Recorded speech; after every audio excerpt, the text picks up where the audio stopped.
দুইটা প্রশ্ন দেখতে পাচ্ছি। জানাজা সালাতে সূরা ফাতিহা না পড়লে সালাত হবে না, এটা কতটা সত্য? এই যে মাহফিলে বসে আছে, আলহামদুলিল্লাহ, এই বসে থাকাটা কি কাজী সাহেব আর তারেক মনোয়ার সাহেব আর নাজিমুদ্দিন সাহেব কয়টা টাকা দেবে এই জন্য বসছেন? বরং টাকা আপনারা দিতেছেন, আলহামদুলিল্লাহ। এটা আখিরাতের জন্য বসেছেন, কিসের জন্য? তাহলে উম্মত এক হবে আল্লাহর রুবুবিয়তের ছায়ায় যখন আসবে। আর যখন তাকওয়া দুনিয়ার মোহ, আসলে তাকওয়া মানে দুনিয়া বর্জন করা না, তাকওয়া মানে দুনিয়া বর্জন না, তর্কে দুনিয়া না। তাকওয়া মানে দুনিয়াকে দেহ দাও, মন দিও না। দুনিয়াকে দেহটা দাও, কি দিও না? মনটা দিও না। মনটা আল্লাহকে দিবা।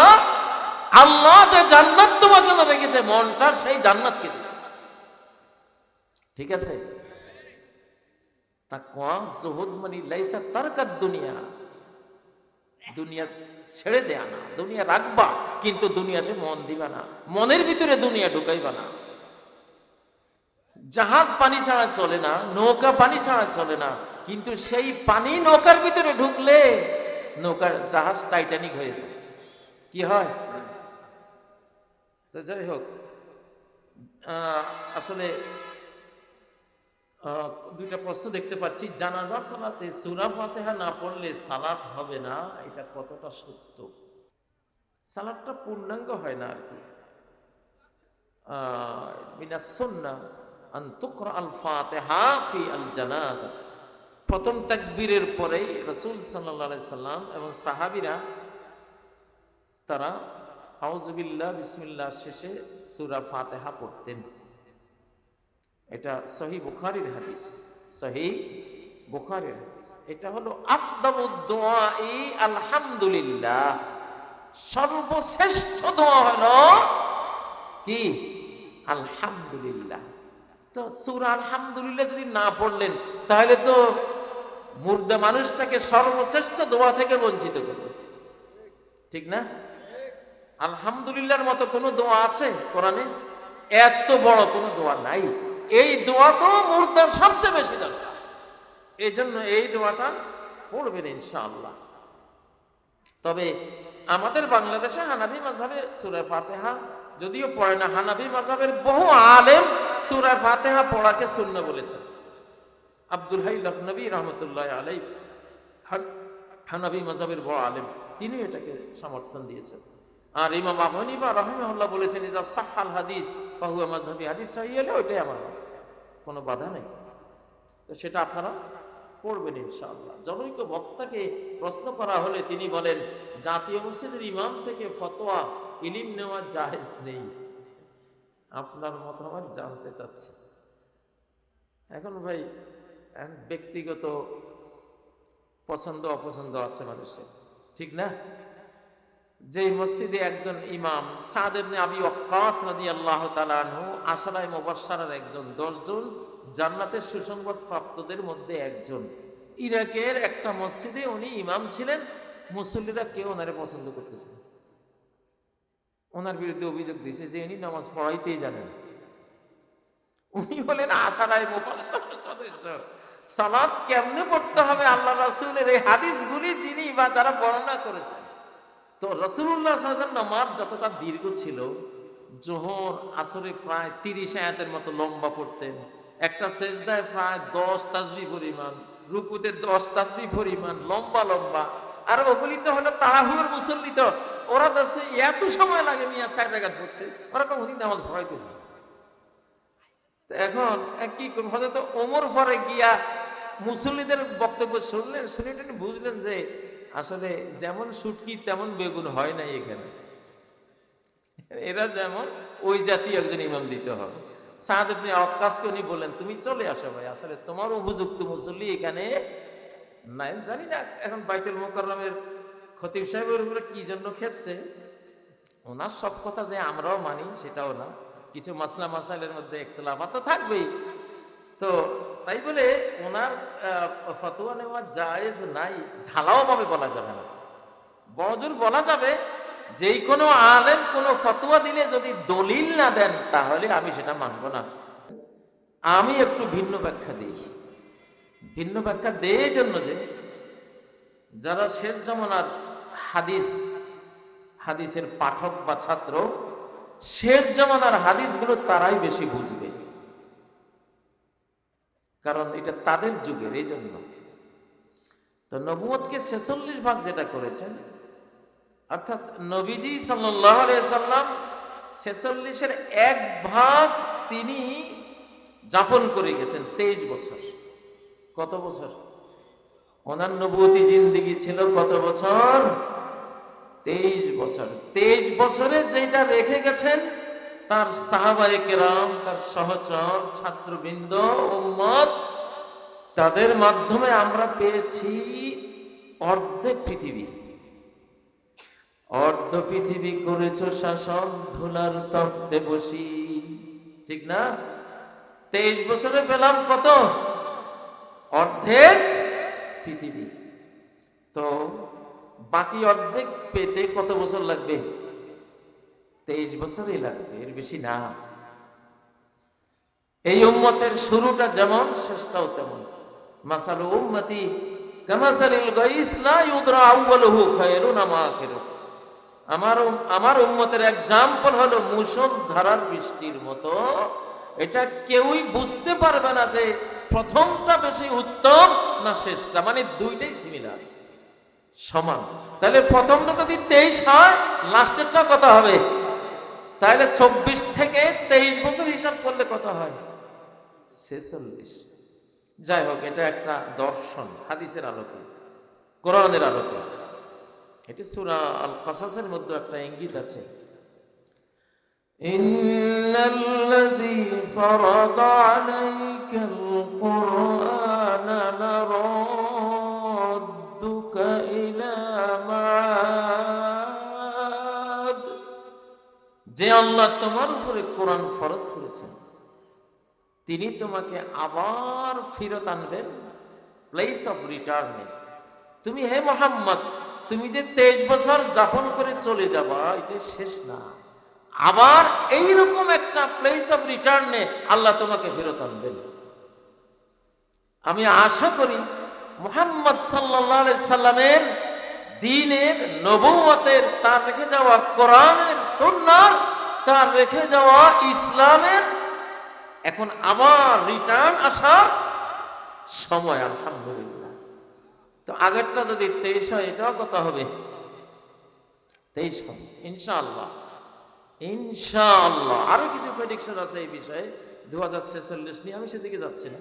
কিন্তু তো এগুলো যেহেতু যুগটা হলো হাইপারসোনিক যুগ, এখন কি যুগ?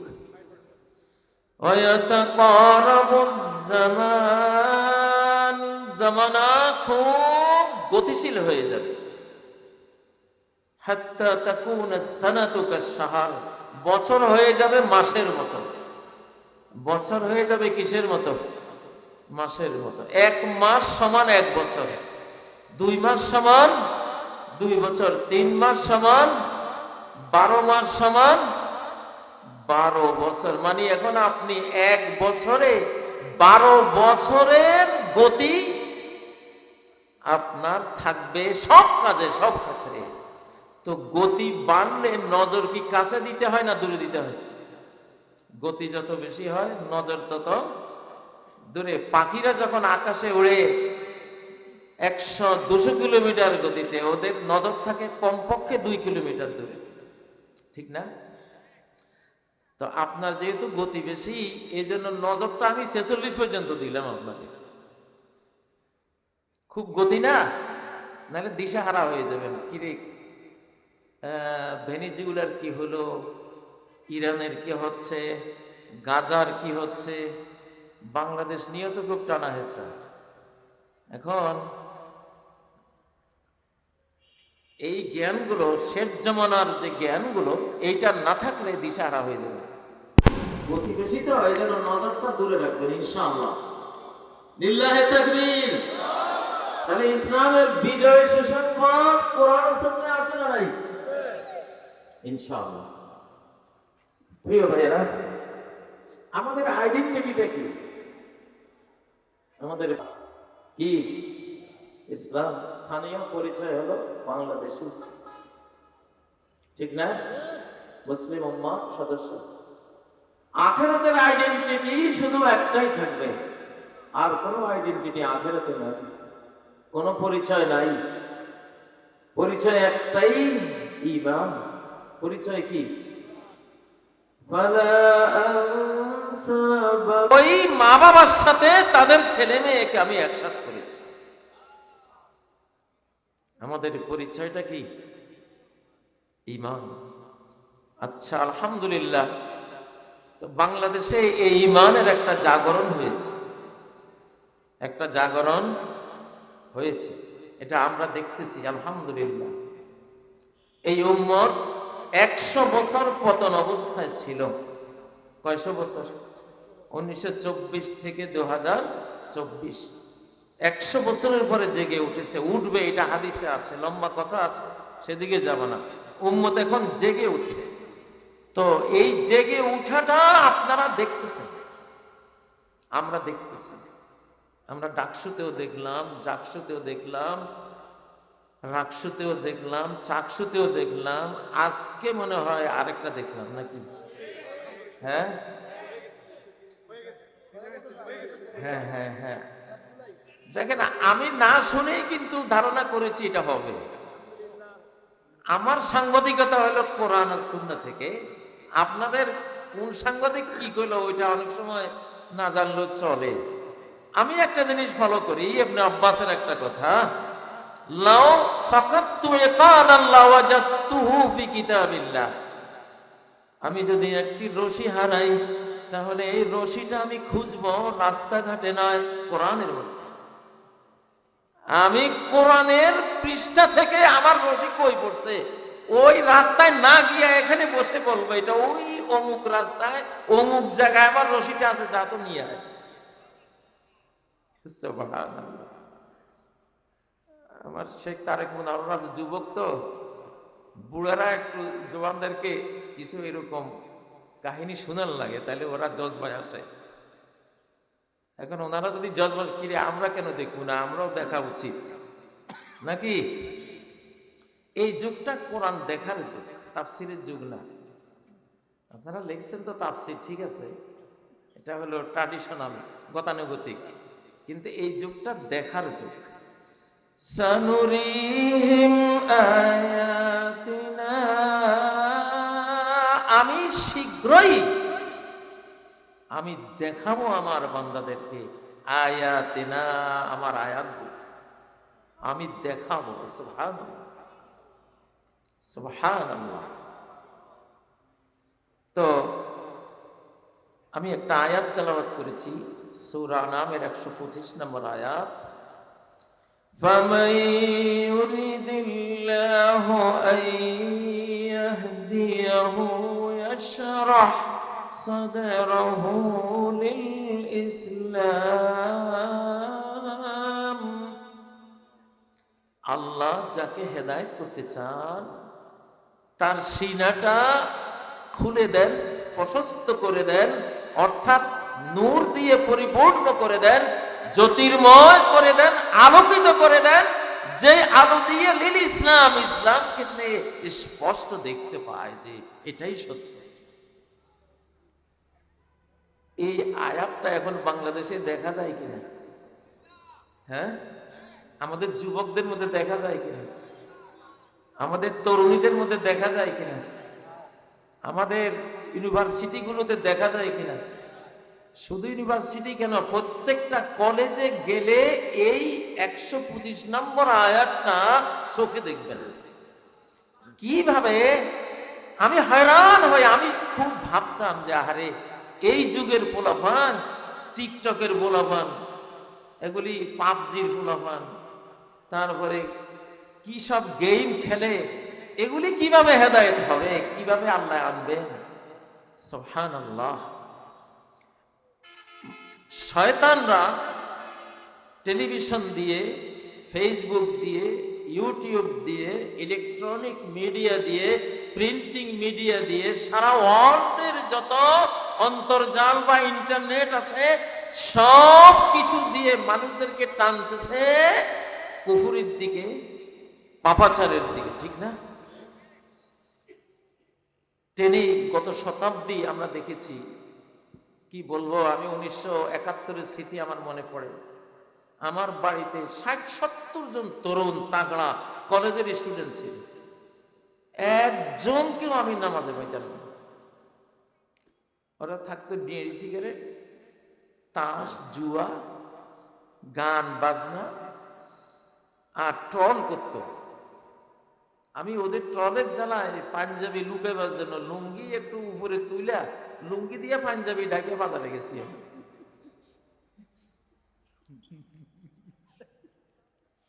কইতো কি এই কি গুড়া গুড়া বেজাকা হাড্ডি করবো চুনাচার, এরকম করতে। বাস্তব বাস্তব।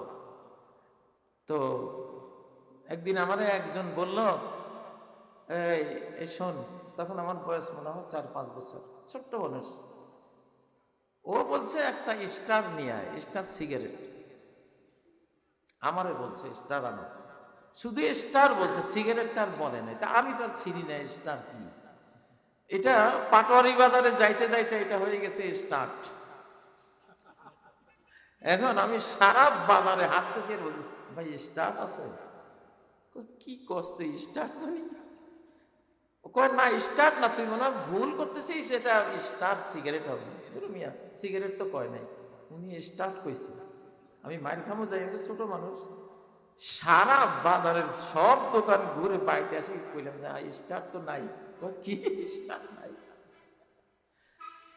ওই সময়ের তরুণ যুবকদেরকে দেখেছি একরকম, কিন্তু 2024-এ এসে দেখলাম আল্লাহু আকবার, আল্লাহু আকবার।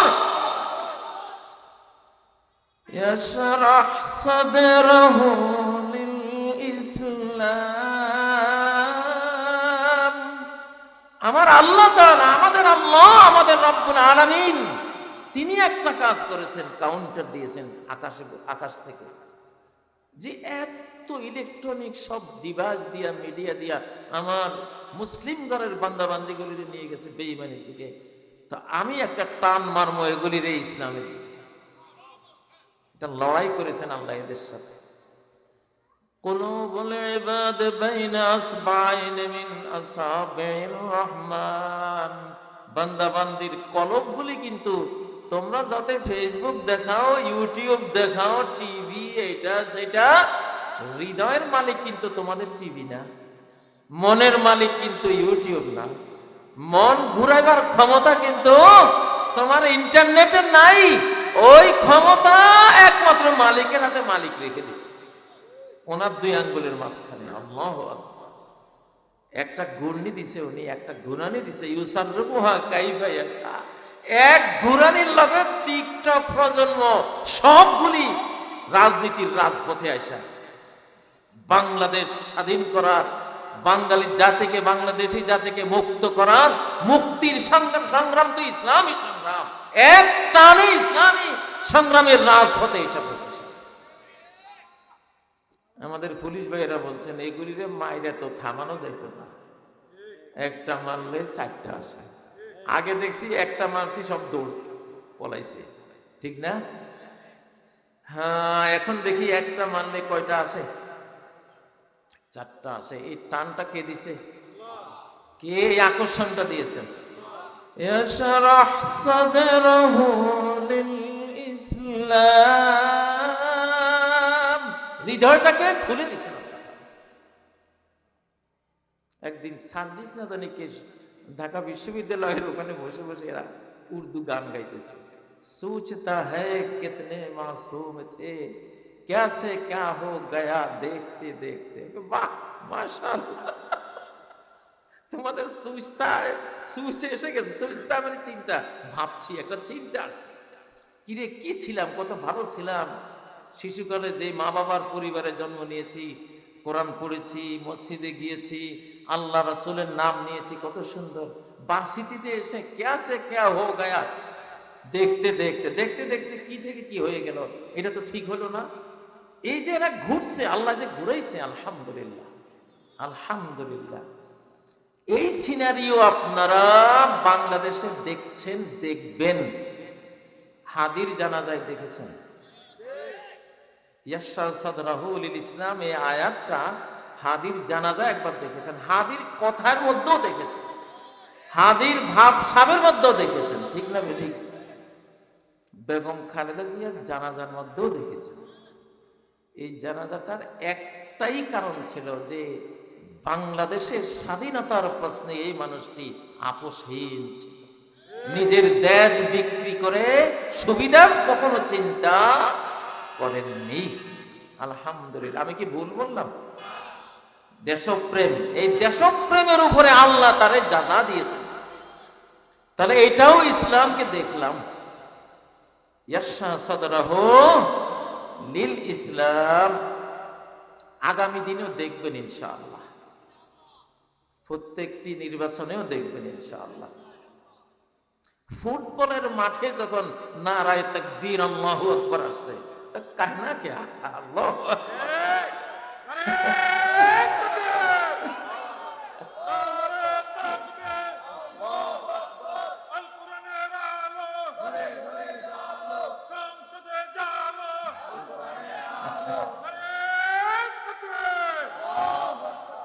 মুস্তাফিজের ক্রিকেট খেলা বুঝি এখন একটা ঈমান কুফরের লড়াইয়ে পরিণত হয়ে গেছে।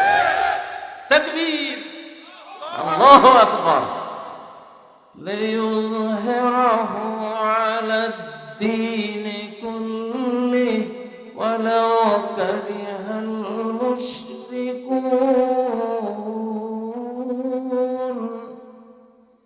ভাই, আমি জেলে যাওয়ার আগে কোরআন আরেক রকম পড়তাম, জেলে যাওয়ার পরে আরেক রকম হয়েছে।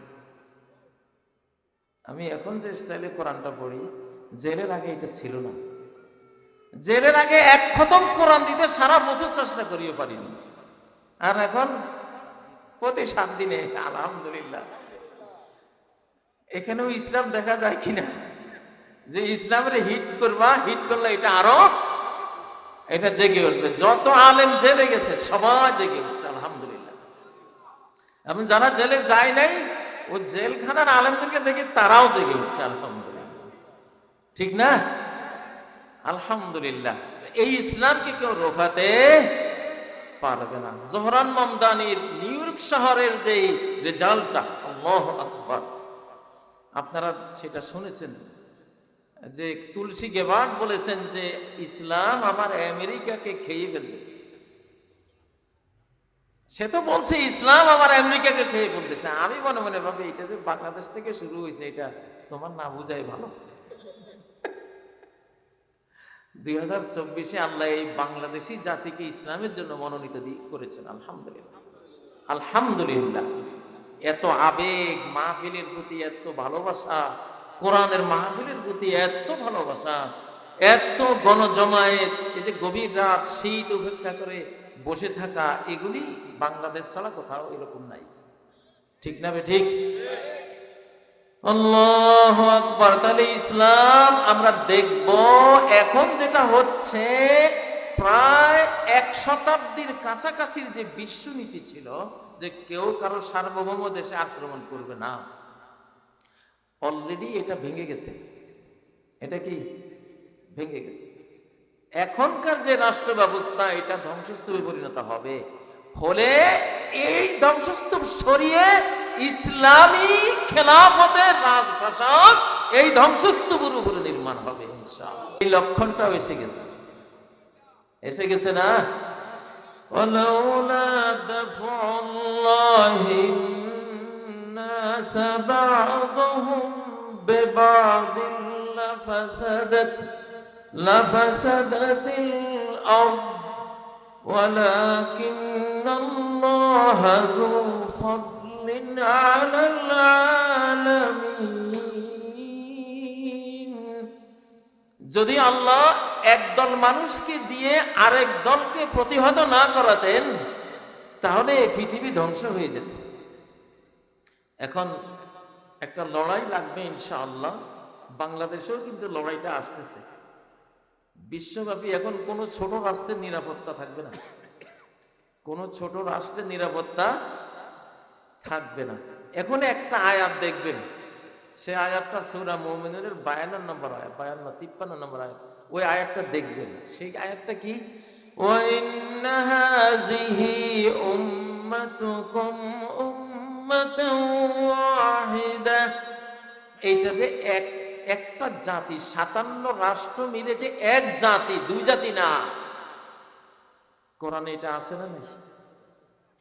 এখন এটা দেখবেন কিভাবে এটা এক জাতিতে পরিণত হচ্ছে।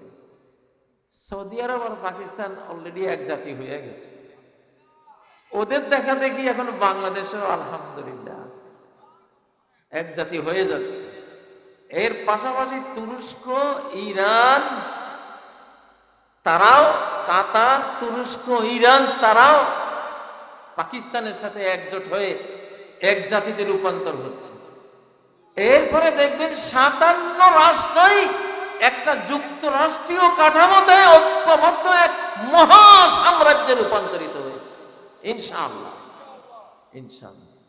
ওয়া ইন্না হাযিহি উম্মাতুকুম উম্মাতান ওয়াহিদা।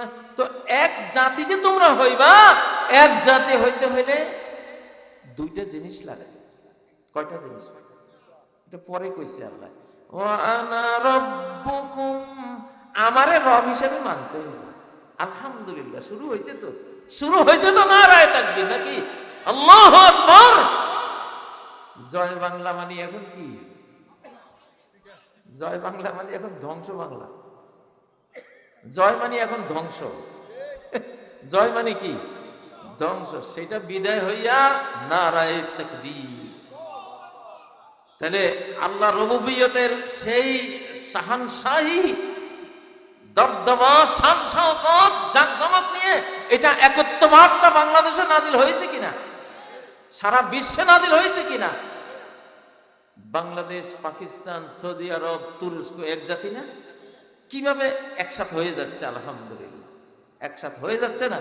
তাহলে উম্মাহ ওয়াহিদার রূপটা এখন বুঝতেছেন, কিন্তু চোখে দেখবেন ইনশাআল্লাহ। আমরা দেখতেছি আলহামদুলিল্লাহ। ওয়া আনা রাব্বুকুম ফাত্তাকুন, আমি তোমাদের রব, আমাকে তাকওয়া দিয়া অর্জন করো। তাকওয়া মানে কি? তাকওয়া মানে হলো দুনিয়ার মোহ কম, পরকালের মোহ বেশি, এটাকে বলে তাকওয়া। আর ফাসিকি ফাজিরি মানে দুনিয়ার মোহ বেশি, পরকালের মোহ কম। কোরআনের পরিভাষায় কোরআন দুনিয়াদারগুলিরে ফাজের বলে, ফাসিক বলে, আর যারা আখিরাতওয়ালা এদেরকে মুত্তাকি বলে। ফাআলহামাহা ফুজুরাহা ওয়া তাকওয়াহা। ফুজুর কি? ফুজুর হলো তুমি পরকাল ভুলে গেছো, আল্লাহকে ভুলে গেছো, জান্নাত ভুলে গেছো, জাহান্নাম ভুলে গেছো, শুধু দুনিয়া দুনিয়া দুনিয়া। রব্বানা আতিনা ফিদ দুনিয়া ওয়া মা লাহু ফিল আখিরাতি মিন খালাক। শুধু দুনিয়া চায়, আখিরাত না, এটারে বলে ফাসিকি ফাজির। আর মুত্তাকি হলো এই যে মাহফিলে বসে আছে আলহামদুলিল্লাহ, এই বসে থাকাটা কি কাজী সাহেব আর তারেক মনোয়ার সাহেব আর নাজিমউদ্দিন সাহেব কয়টা টাকা দেবে এই জন্য বসছেন? বরং টাকা আপনারা দিতেছেন আলহামদুলিল্লাহ। এটা আখিরাতের জন্য বসেছেন। কিসের জন্য? তাহলে উম্মত এক হবে আল্লাহর রুবুবিয়তের ছায়ায় যখন আসবে, আর যখন তাকওয়া দুনিয়ার মোহ। আসলে তাকওয়া মানে দুনিয়া বর্জন করা না, তাকওয়া মানে দুনিয়া বর্জন না, তর্কে দুনিয়া না। তাকওয়া মানে দুনিয়াকে দেহ দাও, মন দিও না। দুনিয়াকে দেহটা দাও, কি দিও না? মনটা দিও না। মনটা আল্লাহকে দিবা। আল্লাহ যে জান্নাত তোমার জন্য রেখেছে, মনটা সেই জান্নাতকে দিবা। ঠিক আছে? তাকওয়া যুহুদ মানে লাইসা তারকাত দুনিয়া, দুনিয়া ছেড়ে দেয়া না, দুনিয়া রাখবা, কিন্তু দুনিয়াতে মন দিবা না, মনের ভিতরে দুনিয়া ঢুকাইবা না। জাহাজ পানি ছাড়া চলে না, নৌকা পানি ছাড়া চলে না, কিন্তু সেই পানি নৌকার ভিতরে ঢুকলে নৌকার জাহাজ টাইটানিক হয়ে যায়। কি হয়? তো যাই হোক, আসলে দুইটা প্রশ্ন দেখতে পাচ্ছি। জানাজা সালাতে সূরা ফাতিহা না পড়লে সালাত হবে না, এটা কতটা সত্য? সালাতটা পূর্ণাঙ্গ হয় না আর কি। মিনাস সুন্নাহ আন তুকরা আল ফাতিহা ফি আল জানাজা। প্রথম তাকবীরের পরেই রাসূল সাল্লাল্লাহু আলাইহি সাল্লাম এবং সাহাবীরা তারা আউযু বিল্লাহ বিসমিল্লাহ শেষে সূরা ফাতিহা পড়তেন। এটা সহিহ বুখারীর হাদিস, সহিহ বুখারীর হাদিস। এটা হলো আফদালুদ দুআই আলহামদুলিল্লাহ, সর্বশ্রেষ্ঠ দোয়া হলো কি? আলহামদুলিল্লাহ। তো সূরা আলহামদুলিল্লাহ যদি না পড়লেন তাহলে তো মুর্দা মানুষটাকে সর্বশ্রেষ্ঠ দোয়া থেকে বঞ্চিত করবে, ঠিক না? আলহামদুলিল্লাহর মতো কোনো দোয়া আছে কোরআনে? এত বড় কোনো দোয়া নাই। এই দোয়া তো মুর্দার সবচেয়ে বেশি দরকার, এই জন্য এই দোয়াটা পড়বেন ইনশাআল্লাহ। তবে আমাদের বাংলাদেশে হানাফি মাযহাবে সূরা ফাতিহা যদিও পড়ে না, হানাফি মাযহাবের বহু আলেম সূরা ফাতিহা পড়াকে সুন্নাহ বলেছেন। আব্দুল হাই লখনবী রহমতুল্লাহ আলাইহি হানাফি মাযহাবের বড় আলেম, তিনি এটাকে সমর্থন দিয়েছেন। আর ইমাম আবু হানিফা রাহিমাহুল্লাহ বলেছেন ইজা সাহহাল হাদিস ফাহুয়া মাযহাবি, হাদিস সহিহ হলে ওইটাই আমার মাযহাব, কোনো বাধা নেই। তো সেটা আপনারা পড়বেন ইনশাআল্লাহ। জনৈক বক্তাকে প্রশ্ন করা হলে তিনি বলেন জাতীয় মসজিদের ইমাম থেকে ফতোয়া ইলম নেওয়া জায়েজ নেই। আপনার মতামত জানতে চাচ্ছি। এখন ভাই ব্যক্তিগত পছন্দ অপছন্দ আছে মানুষের, ঠিক না? যে মসজিদে একজন ইমাম সাদ ইবনে আবি ওয়াক্কাস রাদিয়াল্লাহু তাআলা আনহু আশারায়ে মুবাশশারার একজন, 10 জন জান্নাতের সুসংবাদ প্রাপ্তদের মধ্যে একজন, ইরাকের একটা মসজিদে উনি ইমাম ছিলেন। মুসল্লিরা কেউ ওনারে পছন্দ করতেছে না। ওনার বিরুদ্ধে অভিযোগ দিয়েছে যে ইনি নামাজ পড়াইতেই জানেন। উনি বলেন আশারায়ে মুবাশশারার সদস্য, সালাত কেমনে পড়তে হবে আল্লাহ রাসূলের এই হাদিসগুলি যিনি বা যারা বর্ণনা করেছেন। তো রাসূলুল্লাহ সাল্লাল্লাহু আলাইহি ওয়াসাল্লাম নামাজ যতটা দীর্ঘ ছিল, যোহর আসরে প্রায় 30 আয়াতের মতো লম্বা পড়তেন, একটা সেজদায় প্রায় 10 তাসবিহ পরিমাণ, রুকুতে 10 তাসবিহ পরিমাণ লম্বা লম্বা। আর ওগুলি তো হলো তাড়াহুড়োর মুসল্লি, তো ওরা ধরছে এত সময় লাগে মিয়া 4 রাকাত পড়তে, ওরা কখনই নামাজ পড়াইতেছে। তো এখন কি করব? হযরত ওমর পরে গিয়া মুসল্লিদের বক্তব্য শুনলেন, শুনে বুঝলেন যে আসলে যেমন শুটকি তেমন বেগুন হয় নাই এখানে, এরা যেমন ওই জাতীয় একজন ইমাম দিতে হবে। সাদ ইবনে ওয়াক্কাসকে উনি বললেন তুমি চলে আসো ভাই, আসলে তোমার উপযুক্ত মুসল্লি এখানে নাই। জানি না এখন বাইতুল মুকাররমের খতিব সাহেবের উপরে কি জন্য খেপছে। ওনার সব কথা যে আমরাও মানি সেটাও না, কিছু মাসলা মাসাইলের মধ্যে ইখতিলাফাত তো থাকবেই। তো তাই বলে ওনার ফতোয়া নেওয়া জায়েজ নাই ঢালাও ভাবে বলা যাবে না। বড়জোর বলা যাবে যেই কোনো আলেম কোনো ফতোয়া দিলে যদি দলিল না দেন তাহলে আমি সেটা মানব না, আমাকে দলিল দিতে হবে, ঠিক না ঠিক? ঠিক না ঠিক? হ্যাঁ, তো এটা দলিল দিয়ে আমরা ইনশাআল্লাহ গ্রহণ করব, দলিল ছাড়া গ্রহণ করব না, এইভাবে বলা যায়। এটা দিয়েছি তো আসলে তো কুয়াশা পড়তেছে, ভাঙ্গা বাজারে ব্যবসা তো খুব একটা বেশি হয় না। তো আলহামদুলিল্লাহ যতটুকু হয়েছে এনাফ। আমরা একটু দোয়া করে দেই আল্লাহ তাআলা আমাদের এই মাহফিল যতটুকু হয়েছে সব আল্লাহ যাতে কবুল করেন। সুবহানাকাল্লাহুম্মা ওয়া বিহামদিকা আশহাদু আল্লা।